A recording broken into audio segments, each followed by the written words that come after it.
The latest Tesla app in the car has recently been updated. It's now 2022.4.5.3, and this is an explanation of just a few of the features that they've changed.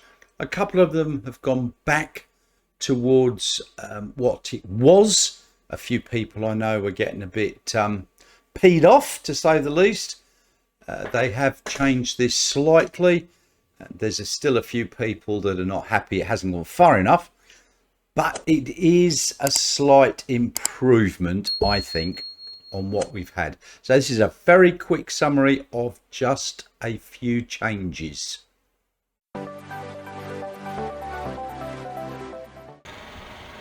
get to see the release notes for the latest software, you go through the car menu, there, the software menu, and scroll up, and then you get to the release notes, and as you can see, this is 2022.4.5.3. click on that for release notes, and it will bring up the fact that you have got regenerative braking. So the autopilot will use more regenerative braking at the low speeds.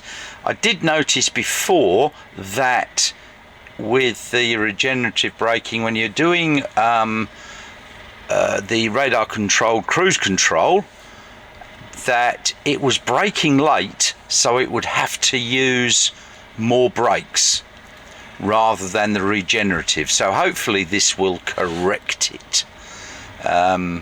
We shall wait and see. I haven't really had much of a chance to give this a go yet.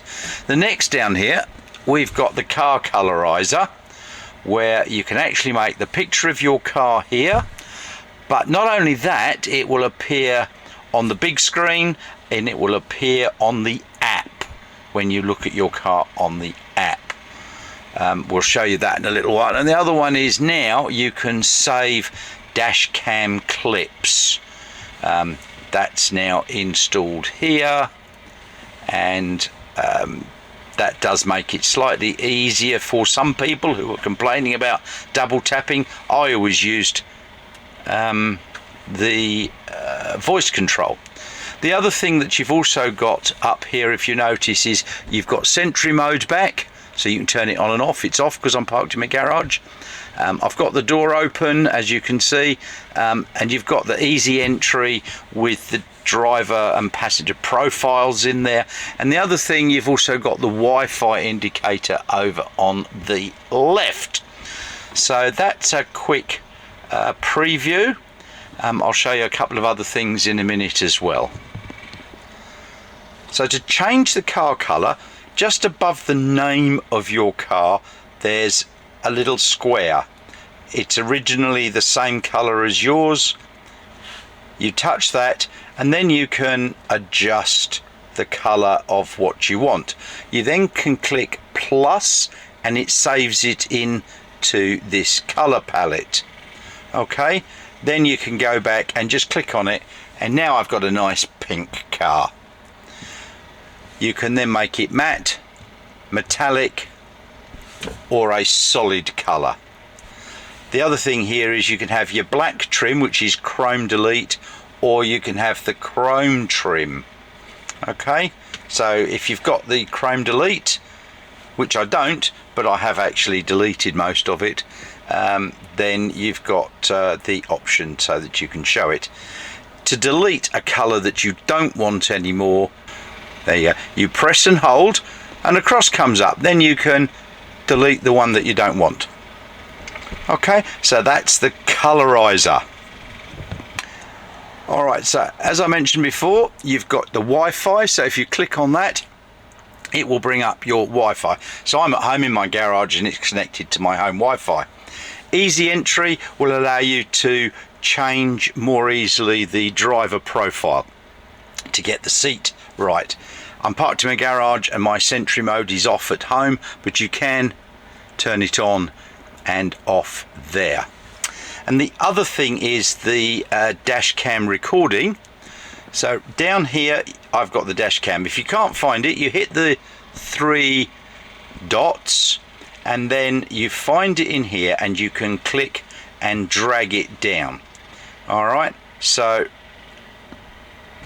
I'll just delete it out of there.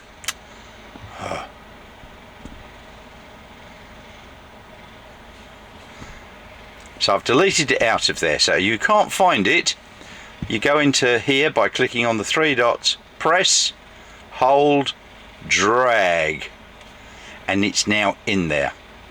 Alright, so I've got my reverse camera because I use that a lot to park. In my garage I drive in the phone, the radio and the dash cam, so you can hit that and it will record the previous 10 minutes or so. It used to be up here, I think, now it's down there.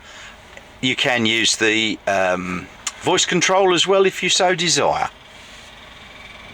And just one last little thing that I've noticed. Before, when I wanted to change the radio station, I would scroll up and pick it from my list of favourites. But now, there it is. If I click on that, I can now change to any one of the Perth radio stations that I tend to listen to. So I usually have it on Coast FM, which is down where I am, but you can do it to Triple J, Nova, etc. And you get them in there by putting them into your favourites. That is to search, and that is your balance, bass, treble and so on. You can put that down, and if you want you can put that all the way down.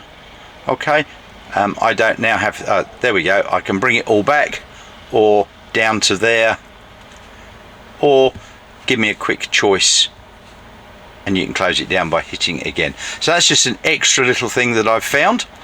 You'll notice over here now that you've got the road and tourist and places of interest on and off, and then that gives you the superchargers. All right, so you can then navigate to them more easily. So that's the latest update 2022.4.5.3.